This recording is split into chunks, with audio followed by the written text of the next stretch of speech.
राघव सिंह बहुत ही कड़े मिजाज के व्यक्ति थे। वे खाने पीने के बहुत शौकीन थे। सारी कमाई सिर्फ खाने पीने में खर्च कर देते थे। उनकी पत्नी भी एक नंबर की चटोरी थी। उन्हें प्रतिदिन चटक मटक खाना नहीं मिलता तो उनका खाना पूरा नहीं होता था। देखने में तो सावली और नाटेकत की थी, लेकिन खाने पीने पहनने ओढ़ने की बहुत शौकीन थी। जब उनकी देवरानी आई तो उन्हें बहुत सताती। बेचारी रजनी खाना बनाकर पलंग पर ही खाने को देती। घर के सारे काम करने के बाद उनके रोज तेल लगाती थी। उसकी साड़ी धोबी के यहाँ से धुल कर आती थी। फिर उसके खोलने के बाद रजनी उसे घर में धोती और फिर वो पहनती थी। तब भी वे उसे प्यार से दो बातें नहीं करती थी। राघव सिंह दो भाई थे। उनके छोटे भाई का नाम अर्जुन सिंह था। वे बहुत ही समझदार और सामाजिक व्यक्तित्व थे। अपने बड़े भाई को बहुत प्यार करते थे। राघव सिंह ने जो कह दिया उसे वे पत्थर की लकीर समझते थे। उनकी बात का वे कभी भी जवाब नहीं देते थे। उनकी पत्नी रजनी बहुत ही मितव्ययी और थोड़े में अच्छे से घर चलाने वाली महिला थी। अर्जुन की आय ज़्यादा नहीं थी। राघव सिंह की पत्नी सुमन को लगता था कि उसका सारा खर्च हम चला रहे हैं, इसीलिए वे हमेशा ही रजनी को भला बुरा कहती रहती थी। रजनी बेचारी चुपचाप सहती रहती। कुछ दिन बाद वो मायके चली गई। दूसरी बार जब आई तो पहले से ही खाना अलग बन रहा था। अर्जुन सिंह अपना खाना अलग ही बनाकर खा रहे थे। जब रजनी आई तो इसका कारण जानना चाहा। अर्जुन सिंह ने इसके बारे में सारी बातें रजनी को बताई और बोले, मैं तुम्हें किसी की दासी बनाकर नहीं रखना चाहता, इसीलिए तुम्हारे आने से पहले ही मैंने भाई जी से बोल दिया, भैया मैं अलग ही अपना खाना बना लेता हूँ, क्योंकि भाभी को लगता है कि आप ही मेरा सारा भार उठाए हैं। वे आपको भी हमेशा कोसती हैं और हमें भी भला बुरा कहती हैं। इससे अच्छा है मैं जैसा भी हूँगा जी और खा लूँगा। इससे आपके प्रति मेरा प्यार कम नहीं होगा। राघव सिंह ने कहा, नहीं छोटे, ऐसा नहीं होगा। मैं तुम्हें ऐसा नहीं करने दूंगा। जाने दो, वो जो भी कहती है उस बात पर ध्यान मत दो। नहीं भैया, आज मैं अकेले हूँ, कल पत्नी भी आएगी, मेरे बच्चे भी आएंगे। आप कितना बोझ उठाएंगे? मैं किसी तरह अपना जीवन यापन कर लूँगा, आप चिंता न करें। दोनों भाई आपस में बातें करके समस्या का समाधान कर लिए और मैं अलग खाना बनाने लगा। किसी को पता भी नहीं चला। रजनी आई तो अपनी जेठानी के पास गई। उनके पाँव छूने के बाद वो जाने लगी तो उसकी जेठानी कठोर शब्दों में बोली, जाओ एक छत्र होके रहो, अब तो खुश होना। नहीं दीदी, ये आप क्या कह रही हैं? मेरी समझ में तो कुछ नहीं आ रहा है। जेठानी बोली, ज़्यादा भोली मत बन रजनी, तू सब समझ रही है कि मैं क्या कहना चाह रही हूँ। हाँ तो क्या करूँ दीदी, आपकी सारी कमाई हम पर ही खर्च हो जा रही है, अब आप बचा कर रखिए। कहकर रजनी अपने कमरे में चली जाती है। उसकी जेठानी गुस्से से दांत पीस कर रह जाती है। 3 दिन की लड़की की इतनी मजाल कि मेरी बातों का जवाब देकर चली गई। रुको, तुम्हें इसका मजा चखाती हूँ। वो ये दांव देखती रहती कि रजनी कब गलती करे और वो उसकी शिकायत देवर जी से करके उसे बातें सुनवाए। वो ये सब डायरेक्ट कह नहीं सकती थी कि रजनी ने हमें जवाब दिया है, क्योंकि वो जो भी बोली थी उसका जवाब तो उससे बिल्कुल सही दिया था। लेकिन सत्य तो कड़वा होता है, इसीलिए उसकी जेठानी को चुभ रहा था। एक दिन वो खाना बना रही थी, तभी गांव की उसकी ननद विमला आती है और कहती है, क्या भाभी देवरानी के आने पर भी आप ही खाना बना रही हैं? सुमन कहती है, नहीं जी, रजनी की तबीयत ठीक नहीं है, इसीलिए मैं ही बना ले रही हूँ। क्या हुआ, मैं नहीं बना सकती? विमला बोली, नहीं भाभी, ऐसी बात नहीं है। रजनी भाभी को देख कर आ रही हूँ, वो भी खाना ही बना रही हैं, इसीलिए मैं पूछ रही थी, और कोई बात नहीं है। अब तो सुमन कुछ नहीं बोल पाई। विमला बोली, कोई बात नहीं भाभी, ये तो घर घर की कहानी है। जब दो भाई जन्म लेकर आए हैं तो बंटवारा होना स्वाभाविक ही है, और घर में तो बंटवारा होने पर कितना झगड़ा लड़ाई होता है। आपके यहाँ तो कोई जाना भी नहीं। विमला थोड़ी देर बाद चली जाती है। सुमन गुस्से में रजनी के पास जाती है और उसे भला बुरा कहने लगती है। दिखाना जरूरी था कि 2 जगह खाना बन रहा है, अब वो लड़की गांव भर में फैला देगी। मैंने कुछ नहीं कहा दीदी, मैं तो उसके सामने भी नहीं होती हूँ। वे आई और चुपचाप झाँक कर चली गई। उन्होंने आपसे मेरे बारे में क्या कहा? नहीं, वे तुम्हारे बारे में कुछ नहीं बोली। लेकिन हमें जरूर नीचा दिखा कर गईं। इसमें नीचा दिखाने का सवाल ही कहाँ उठता है दीदी। दो भाई हैं तो कभी न कभी तो बंटवारा होगा ही ना। ये मन से निकाल दीजिए। तुम्हारा क्या है, सब मेरे ऊपर हंसेंगे कि देवरानी को अच्छे से नहीं रखा तभी अलग खाना बना रही है। ऐसी बात नहीं है दीदी। लोग ये भी तो कह सकते हैं कि 3 दिन आए हुए नहीं हुआ और हंडिया डलिया अलग कर लिया। छोड़िए, कौन क्या कहेगा। ना हमें आपसे शिकायत है और ना आपको हमसे होनी चाहिए। अलग होने से क्या प्रेम कम हो जाता है। हम लोग आपस में मिलजुल कर रहेंगे ताकि सब लोग ये कहें कि अलग होने पर भी दोनों में कितना प्रेम है। हाँ छोटी, तुम ठीक कह रही हो, हम लोग प्रेम से ही रहेंगे। सुमन का बेटा 1 साल का था। रजनी उसे बहुत प्यार करती थी। उसे नहलाना धुलाना, बाल बांधना, खिलाना पिलाना तथा उसकी देख रेख करना सब रजनी बहुत शौक से करती थी। कुछ दिन बाद रजनी को भी पुत्र हुआ। वो अपने बेटे में उलझ गई और राजवीर पर थोड़ा ध्यान कम हो गया। लेकिन राजवीर अपनी माँ से ज़्यादा चाची के पास ही रहता था। राजवीर शशांक को रजनी के पास देखना नहीं चाहता। कहता, इसे हटा दो, मैं चाची के गोदी में बैठूंगा। अंत में उसे सुलाकर राजवीर को गोद लेती, तब वो चुप होता। धीरे धीरे दोनों बच्चे बड़े हो रहे थे। इसके बाद रजनी ने एक और पुत्र को जन्म दिया। राजवीर अकेला था। बहुत दिन बाद राजवीर का छोटा भाई सुमित का जन्म हुआ। वो राजवीर से बहुत छोटा था। राजवीर का विवाह हो चुका था। उसकी माँ बहुत बीमार रहती थी, इसीलिए राजवीर की शादी छोटी ही उम्र में कर दी गई। बीमार होने के कारण सुमन फिर भी चल नहीं पाती थी। उसका लालन पालन उसकी भाभी मधु करती थी। वो अपने बच्चे की तरह ही अपने देवर की भी देखभाल करती थी। सुमित इतना नटखट था कि सारा काम बिगाड़ देता था। अपने घर का सामान तो बर्बाद करता ही था, वो दूसरे का सामान भी बर्बाद कर देता था, जिसके कारण दूसरों से भी उलाहना सुनना पड़ता था। एक बार उसने पड़ोस में लगे पौधे को उखाड़ कर फेंक दिया। उसे ऐसा करते किसी ने देख लिया और उसे पकड़कर खूब पिटाई की और उसके घर पर भी आकर भला बुरा कहने लगा, जिससे मधु भी गुस्सा होने लगी। उसकी सास सुमन को बहुत दुख हुआ। उसने अपने बेटे की खूब पिटाई की और बहू मधु को भी बहुत डांट सुनाई, जिससे गुस्सा होकर मधु ने अपनी जान देने की कोशिश की, लेकिन वो बच गई, उसे कुछ नहीं हुआ। उसके बाद से सुमन कभी भी मधु को कुछ नहीं कहती थी। कुछ ही दिन बाद सुमन बहुत ही ज़्यादा बीमार हो गई। उसने खटिया पकड़ ली थी और कुछ ही दिन बाद वो इस दुनिया से विदा हो गई। अपने पीछे एक 8 साल का बेटा मधु के ऊपर छोड़ गई। अब मधु सुमित से घर का सारा काम करवाती और कभी कुछ गलती करता तो उसे भला बुरा भी कहती और ताना भी मारती थी कि खुद तो मर गई, हमारे ऊपर एक जंजाल छोड़ गई। लेकिन उसका भाई उसे बहुत प्यार करता था। वो हमेशा मधु को कहता, इसे अपने बेटे की तरह मानना, माँ की कमी कभी नहीं खलने देना। ये बेचारा माँ का प्यार कहाँ जाना, लेकिन तुम इसे माँ का प्यार देना। मधु कहती, हाँ मैं अपने बेटे से कम थोड़े ही मानती हूँ। उसके मुंह पर खूब प्यार दिखाती और उसके जाते ही उससे काम करवाने लगती। कुछ दिन बाद मधु भी माँ बनने वाली थी। अब तो सारा काम सुमित ही करता। सिर्फ खाना उसे बनाना नहीं आता था, इसीलिए किसी तरह वो खाना बना देती थी। कभी कभी खाना राजवीर भी बना लेता। कुछ दिन बाद मधु एक सुंदर बेटी को जन्म देती है। उसके घर में पहले से एक भी बेटी नहीं थी। बेटी के जन्म पर सब लोग बहुत खुश हुए, लेकिन उसके ससुर को पोती नहीं पोता चाहिए था, इसीलिए वे पोती के जन्म से खुश नहीं थे। एक तो मधु का अपने बेटे के प्रति बुरे व्यवहार से पहले ही दुखी रहते थे, बेटी होने पर भी और दुखी हो गए। ऐसे तो वो घर पर नहीं रहते थे, उनकी नौकरी अभी थी, इसीलिए वे नौकरी पर ही रहते थे।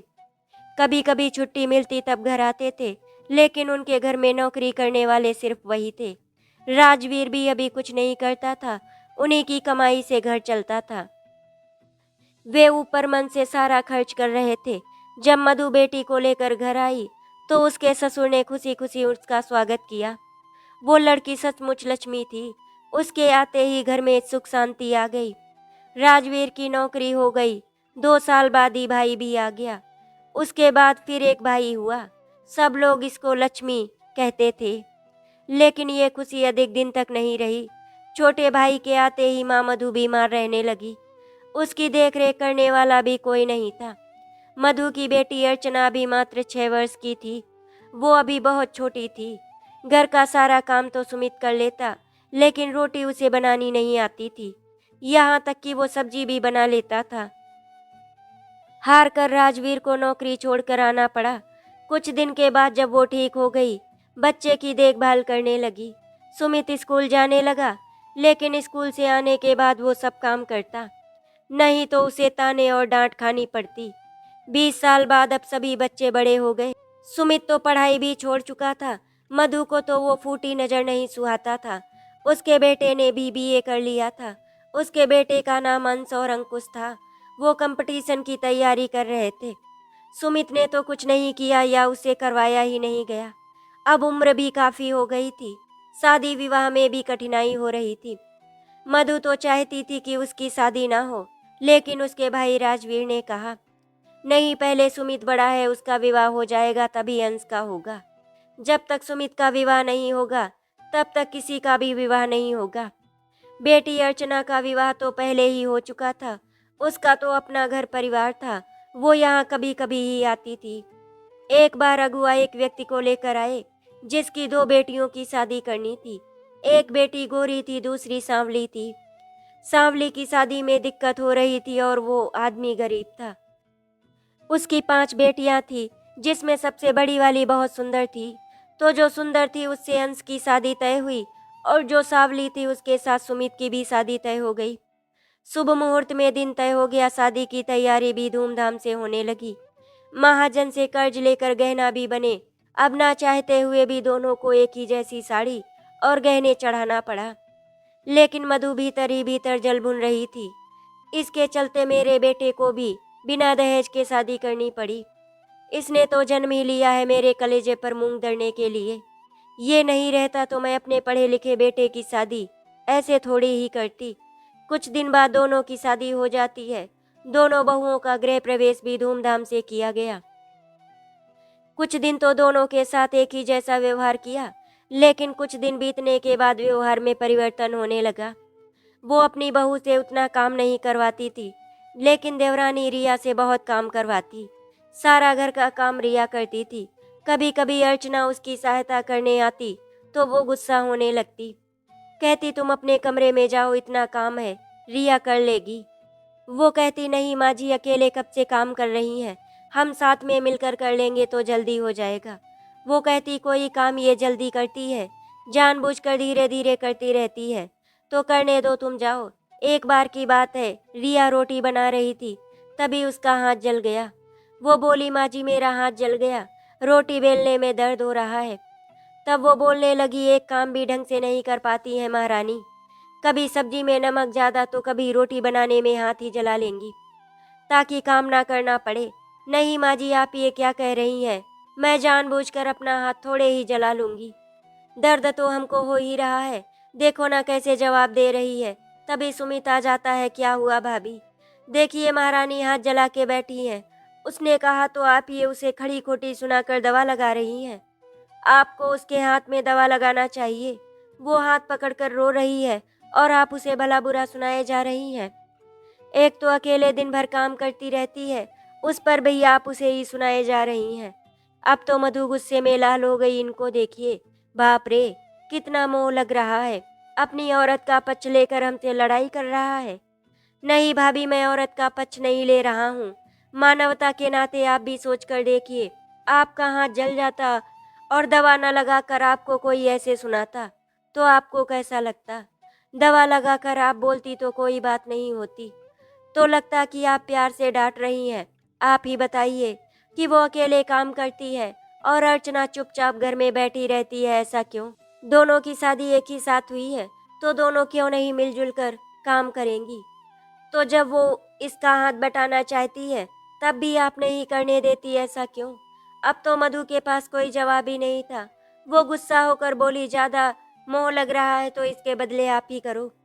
रिया कहती है, आप जाइए ना, औरत के झमेलों में आप क्यों पड़ने आ जाते हैं, हम सब कर लेंगे, इतना काम है। मैं ही अर्चना को काम नहीं करने देती हूँ। वो यहाँ कितना दिन रहेगी, कुछ ही दिन में वो नौकरी पर चली जाएगी, फिर तो वहाँ उसे करना ही पड़ेगा। सुमित उसके हाथ पर दवा लगाकर चला जाता है। शाम में सब लोग एक जगह बैठते हैं तो मधु अपने ससुर से कहती है कि देखिए बाबूजी, सुमित कैसे हमसे बात कर रहे थे। बचपन से ही इनकी शैतानी बर्दाश्त करती आ रही हूँ, लेकिन अब मैं बर्दाश्त नहीं कर पाऊंगी। इतना दिन से हम सब कुछ करते आ रहे थे तो किसी को मोह नहीं लगा, और अब अपनी पत्नी के लिए मोह लगने लगा। नहीं भाभी, आप गलत कह रही हैं। मैंने ऐसा कुछ भी नहीं कहा। मैंने तो बस यही कहा कि पहले आपको दवा लगाना चाहिए था, लेकिन आप दवा लगाने के बजाय ऊपर से खरी खोटी सुना रही थी और वो हाथ पकड़कर रोए जा रही थी। ऐसा देखकर कोई भी यही कहता जो मैंने कहा। कौन सी बात मैंने गलत कही है? आप खुद विचार करके देख लीजिए। उस जगह पर अपने आप को रख कर देखिए। बाबूजी, मैंने यही कहा था और कुछ नहीं। अब भाभी इसी को तिल का तार बना रही हैं। बाबूजी कहने लगे, देखो बहू, ये तुम्हारा ही बेटा है। तुमने जो कहा सब बचपन से ही करता रहा है और आज भी तुम जो कहोगी वही करेगा। लेकिन सही तो यही है कि तुम्हारा व्यवहार पहले भी उसके प्रति अच्छा नहीं था और आज भी तुम वही कर रही हो। ठीक तो कह रहा है कि एक अकेली दिन भर काम करती रहती है और दूसरी को तुम काम करने नहीं देती हो। उसे नहीं करने देती हूँ बाबूजी, तुम खुद मैं कुछ कुछ करवाती रहती हूँ। तुम क्यों करवाती हो? तुम दोनों बहुओं को बोल दो, ये दोनों मिलकर कर लेंगी। जब तुम ऐसा करोगी तब कोई भी तुमसे कुछ नहीं कहेगा। तुम दोनों को एक समान समझो, इसी में तुम्हारी भलाई है, क्योंकि इसको जन्म देने वाली माँ तुम भले नहीं हो, लेकिन पालने वाली माँ तो तुम ही हो। चाहे जिस तरह पालन किया हो, फिर तुम क्यों भेदभाव कर रही हो? दोनों बहुओं से काम करवाओ। ऐसे भी दोनों बहन हैं, एक दूसरे के साथ शुरू से काम करती आई हैं और आज तुम अर्चना को रोक रही हो। ये तो अच्छी बात नहीं है बेटा। सुमित की बात का तुमको बुरा लगा ना, उसी तरह रिया का हाथ जलने पर दवाई ना लगाकर खरी खोटी सुनाने पर रिया को भी लगा होगा ना। सोचो, इतनी सी बात का तुमको इतना दुख लगा तो तुम्हारे ऐसे व्यवहार से उसको कैसा लगता होगा। जिस काम से अपने आप को बुरा लगे दूसरों के लिए कभी नहीं करना चाहिए।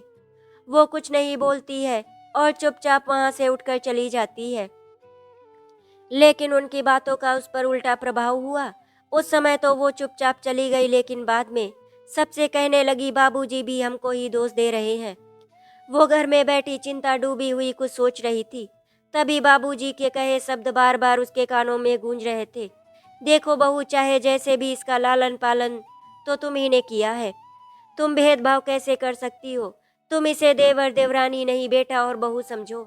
एकाएक वो अपने कान पर हाथ रखकर चिल्लाती हुई बोली, मैंने कब बेटा बहू नहीं समझा? बेटा भी तो बहू के आते ही उसी का हो जाता है। तभी अंश आ जाता है। क्यों चिल्ला रही हो माँ, क्या हुआ? वो हड़बड़ा गई और बोली, कुछ नहीं बेटा। नहीं माँ, जरूर कोई बात है, तभी तो तुम कह रही हो कि विवाह होते ही बेटा बदल जाता है। माँ, ऐसा क्या हुआ जो तुम ऐसा सोच रही हो? अरे बेटा, कल रिया के साथ। फिर सारी कहानी सुना दी। उसे भी यही लग रहा था कि गलती माँ की है, लेकिन वो उसने उसे खुश करने के लिए बोल दिया, हाँ सुमित चाचा को ऐसा नहीं बोलना चाहिए था। अच्छा माँ, तुम चिंता ना करो, कभी कभी ऐसा हो जाता है। हाँ बेटा, ऐसा तो हो ही जाता है, क्योंकि तुम लोग अब बड़े हो गए हो ना, हमसे ज़्यादा दयालु भी हो गए हो। याद है ना, जब एक बार तुम छत की सीढ़ियाँ चढ़ते समय लुढ़क गए थे तो मैं देखकर ही बेहोश हो गई थी। तुम लोग माँ की ममता क्या जानोगे। ठीक है माँ, इसीलिए तो बाबा तुमको सबके साथ एक जैसा व्यवहार करने की सलाह दे रहे हैं, क्योंकि माँ की ममता तो सबके लिए है ना, तो इसमें सब में बराबर बांटो, तभी घर परिवार सही से चल पाता है। माँ तो ममता की मूरत होती है, उसे सब पर अपना प्यार लुटाना चाहिए। हाँ बेटा, तुम बिल्कुल सही कह रहे हो।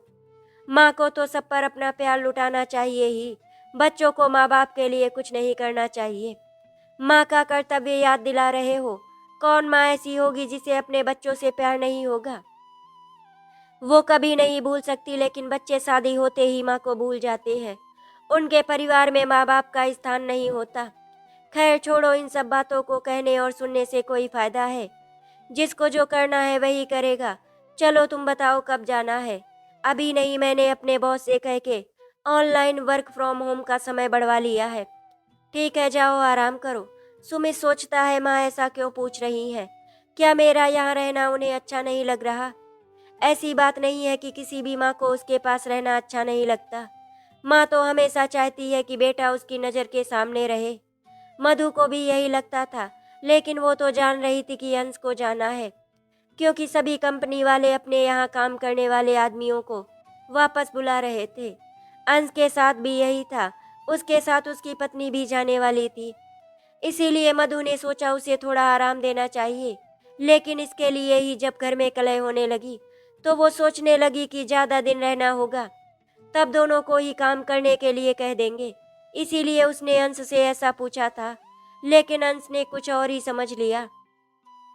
उस दिन वो सोचता ही रह गया। रात में उसे नींद नहीं आ रही थी। उसे बेचैन देखकर पत्नी बोली, क्या हुआ, कोई बात है क्या? आपको चिंता क्यों हो रही है? नहीं, कोई बात नहीं है, ऐसे ही नींद नहीं आ रही, इसीलिए बेचैनी सी लग रही है। वो बोली, नींद क्यों नहीं आ रही? वो कहने लगा, पता नहीं क्यों आज माँ ऐसा सवाल पूछी कि मुझे चिंता हो गई। अर्चना बोली, माँ ने ऐसा कौन सा सवाल पूछ लिया जो आप इतना चिंतित हैं? माँ की बात का बुरा क्या मानना, वे तो ऐसे ही बोलती रहती हैं।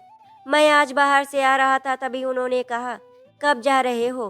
तो क्या हुआ, आप कह देते कि अभी नहीं जा रहे, अभी ऑनलाइन ही चलेगा, बात खत्म, फिर चिंता क्यों? तुम नहीं समझोगी पगली, इसमें कुछ बातें हमें छिपी हुई नजर आ रही हैं। इतना नहीं सोचना है, जो होगा देखा जाएगा, बेकार में चिंता क्या करना है। चलिए सो जाइए, मैं आपके सिर में तेल डालकर दबा देती हूँ, नींद आ जाएगी। वो धीरे धीरे उसके सिर को सहलाते हुए मालिश करती है। अंश जब सो गया तब वो सोई। सुबह हुई तब उसने ये बात अपनी सासू माँ से बताई। उसने कहा, ऐसी कुछ भी बात नहीं थी, मैंने तो ऐसे ही पूछ दिया था कि कब जाना है, ताकि रास्ते में खाने पीने का इंतजाम कर देते, और अगर अभी नहीं जाना होता तो तुम्हें रिया के साथ मिलकर काम में उसकी मदद करने के लिए बोल देती। इतनी सी बात को वो इतना सीरियस ले लिया। नहीं माँ, अभी नहीं जाना है। ठीक है बहू, तुम दोनों बहन मिलकर सब काम ठीक से करना। ठीक है माँ जी, अब दोनों मिलजुल कर सारा काम हंसते खेलते कर लेती हैं। रिया और अर्चना दोनों बहुत ही खुश हैं। घर में भी खुशी का माहौल रहता है। सास मधु की सेवा भी होती थी, वो जो बाहर के काम रहते थे उन्हें कर लेती थी, और दोनों बहुएं घर का काम करती थी। कभी भी कोई शिकायत नहीं आती थी।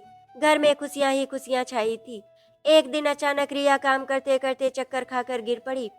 जल्दी जल्दी डॉक्टर को बुलाया। डॉक्टर ने नाड़ी देखा और कहा, चिंता करने की कोई बात नहीं है, थोड़ा कमजोरी के कारण इनको चक्कर आ गया है। ऐसे समय में कमजोरी हो ही जाती है। खाने पीने पर ध्यान दीजिए, क्योंकि ये माँ बनने वाली है। मैंने दवा लिख दी है, समय से दवा लेते रहेगी, ठीक हो जाएगी। डॉक्टर चले गए। सब लोग बहुत खुश थे। अब अर्चना रिया का पूरा ध्यान रखती थी। रिया अर्चना की छोटी बहन थी। अर्चना रिया को बहुत प्यार करती थी। अब वो उसे कुछ काम नहीं करने देती, उसे समय से खाना खिलाती, दवा खाने को कहती। उसकी सास मधु भी रिया को हमेशा पूछती रहती कि खाना खाई, दवा खाई, लेकिन अंदर ही अंदर थोड़ा उदास भी रहती कि उसकी बहू को अभी बच्चा होने वाला नहीं है। कुछ दिन बाद रिया ठीक से रहने लगी, क्योंकि अब उसकी तबीयत ठीक रहती थी। वो अब फिर अपनी बहन के साथ सारा काम करती थी। कुछ दिन बाद रिया ने एक बेटे को जन्म दिया। सब बच्चे को बहुत प्यार करते हैं। घर में एक खिलौना ही मिल गया था। कुछ दिन बाद अर्चना को भी एक बेटा हुआ। दोनों बच्चों को सब लोग बहुत प्यार करते थे।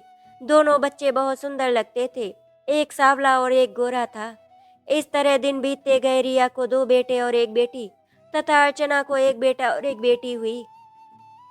इस तरह कुछ दिन बीत गए। मधु के और भी बेटों की शादी हो जाती है।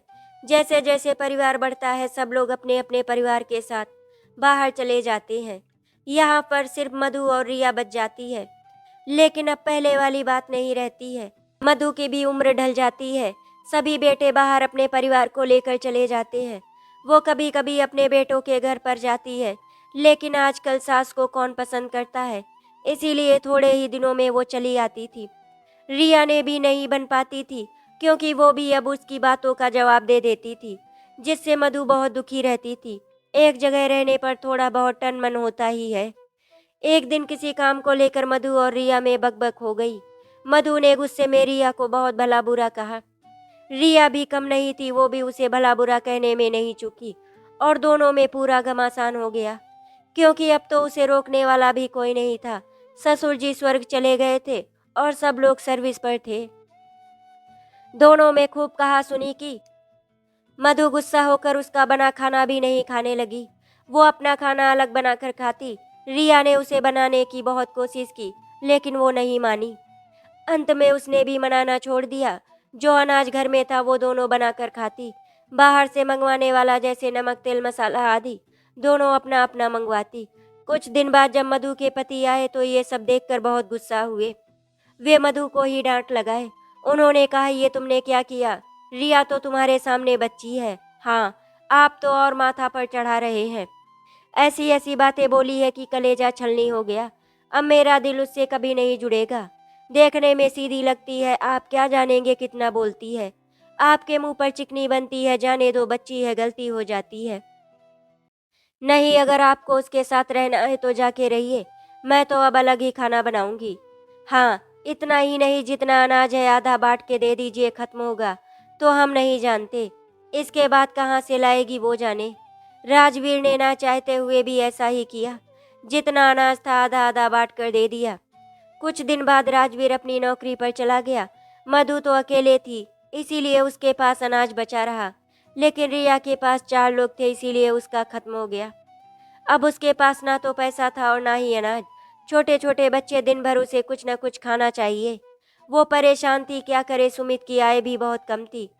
लेकिन फिर भी वो कुछ पैसे भेज देता, जिससे घर का राशन खरीद कर बच्चों को खिलाती थी। किसी तरह गुजारा चल रहा था। मधु को ये देखकर जलन होने लगी कि कैसे वो उतने में काम चला ले रही है।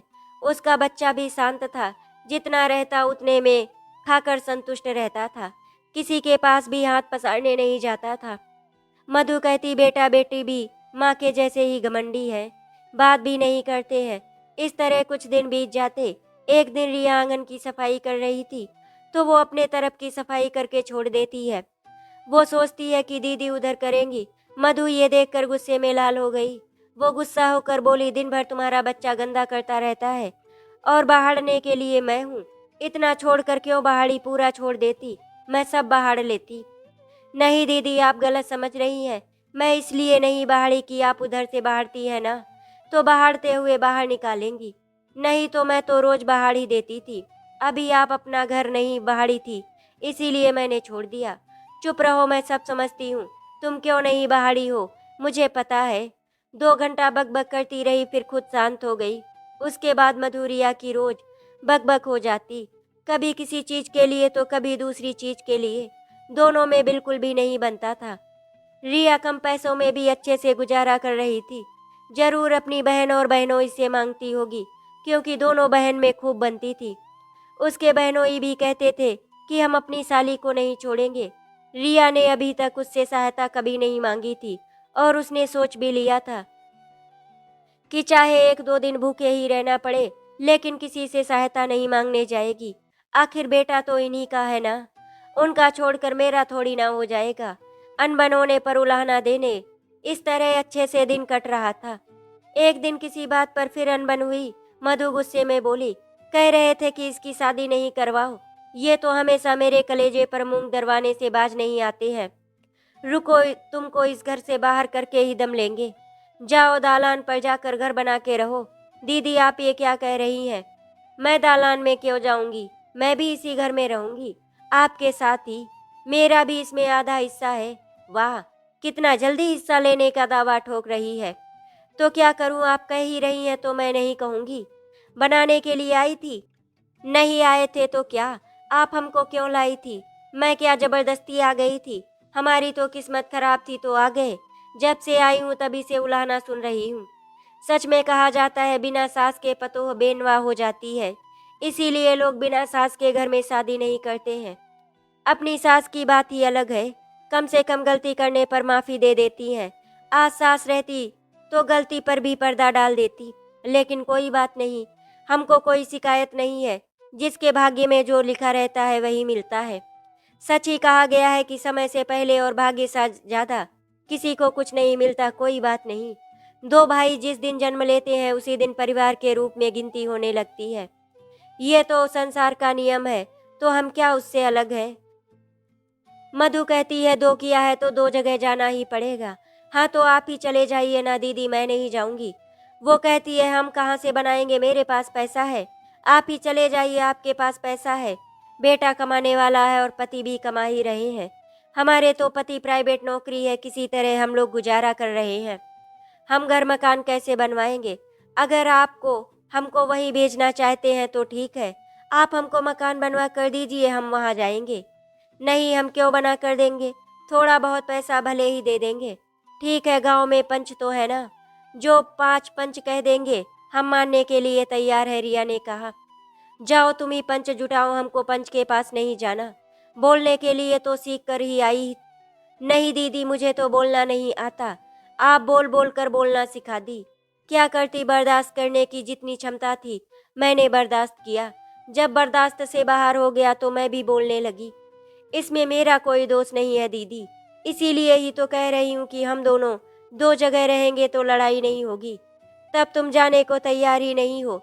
जाने दीजिए, गुड़ रोटी लगा दीजिए, जिसके हिस्से में जो पड़ेगा वो लेकर रहेगा। ऐसे मेरा मन नहीं था ये सब करवाने का, लेकिन जब तुम कह ही रही हो तो ठीक है, पंच ही जो कहेंगे मैं मान लूंगी। रविवार के दिन तय हुआ कि इस दिन सब लोग थोड़ा फुर्सत में रहेंगे, तो पंच लोग भी फुर्सत से पंचायत करेंगे। दोनों पक्ष की बात सभी लोग सुनते हैं और सब मिलकर फैसला सुनाते हैं कि कोई बात नहीं, बड़े भाई हैं तो पुराने वाले मकान में ही रहना चाहते हैं तो ठीक है, लेकिन छोटे भाई को दूसरी जगह उनको मकान बनाकर देना होगा, 3 कमरा वाला, और जब तक वे उसे बनाकर नहीं देते तब तक छोटे भाई का परिवार इसी मकान में उनके साथ ही रहेंगे। दोनों की शर्तें मंजूर हो गई, रिया भी मान गई। उसने कहा ठीक है, मैं पंच की बात को मान लेती हूँ, आप हमें मकान बनवा कर दे दीजिए, हम चले जाएंगे। उस समय तो मधु मकान बनवा कर देने का वादा कर ली, लेकिन बाद में फिर वादा से मुकर गई। वो कहने लगी हमारे पास इतना पैसा है क्या जो कि हम मकान बनवा कर देंगे, अभी इसी में रहो, बाद में देखा जाएगा। रिया अभी इसी में रहती है, अब तो बच्चे भी बड़े हो गए। एक दिन सुमित ने कहा भैया आप कब तक मकान बनवाइएगा, इतना काहे अकुता रहे हो छोटे, भैया को छोड़कर जाने की इतनी जल्दी है क्या? चले जाना, मैं मकान बनवा कर दे दूंगा। रिया बोली मैं इसमें नहीं रहना चाहती, अपना खाना अपना पहनना और दूसरे का ताना सुनना। नहीं रहोगी तो जाओ उसी में रहो, मैं अभी नहीं बनवाऊंगा। उस दिन आप क्यों कहे थे पंच के सामने तो बड़ा शरीफ बन रहे थे, कैसे नहीं बनवाएंगे? नहीं बनवाएंगे तो इसी में आधा हिस्सा लेंगे और घेरा लगाएंगे। तुम्हारी इतनी हिम्मत कि अपने भैया से ऐसे बातें कर रहे हो, मधु ने चिल्लाते हुए कहा। तो क्या करूं, किसी भी बात पर आप लोग तैयार ही नहीं हो। रिया उनके रोक टोक से परेशान होकर कहती है कि आप जब तक मकान नहीं बनवाते तब तक इसी में मुझे बांट कर दे दीजिए ताकि हम चैन से रह सकें और आप भी चैन से रहें, क्योंकि रोज रोज की चिक चिक अच्छी नहीं लगती है।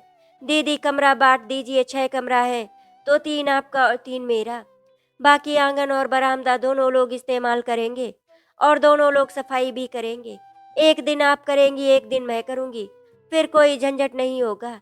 ठीक है, कमरा बांट दिया गया और रिया उसी में रहने लगी।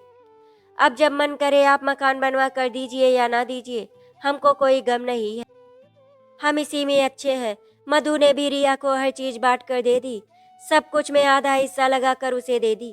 बर्तन, चूल्हा, बेड, बिछावन, एक भी सामान ऐसा नहीं था जिसमें बंटवारा नहीं हुआ। इतने से ही मधु और रिया से गलतफहमी दूर हो गई और दोनों की शिकायत दूर हो गई। दोनों में धीरे धीरे प्रेम का संचार हो गया। वे दोनों अब एक ही मकान में अपने अपने कमरे में रहने लगी। अब मधु भी रिया के बेटे बेटियों को प्यार करती और बच्चे भी अपनी बड़ी माँ के पास जाते, उनका कहना भी करते, क्योंकि मधु अकेले ही रहती थी। उसके बेटे और पोते तो बाहर रहते थे, कभी कभार पर्व त्योहार पर में ही आते थे। खासकर होली में सब लोग इकट्ठा होते थे, उसमें भी कोई आता कोई नहीं आता था। मधु की सेवा तो रिया के बेटे बेटे ही करते, कभी कभी रिया भी तेल मालिश कर देती थी। अब दोनों प्रेम से रहने लगी। सच ही कहा गया है कि अपना खून अपना ही होता है, कितना भी लड़ाई हो जाए लेकिन फिर एक हो ही जाता है।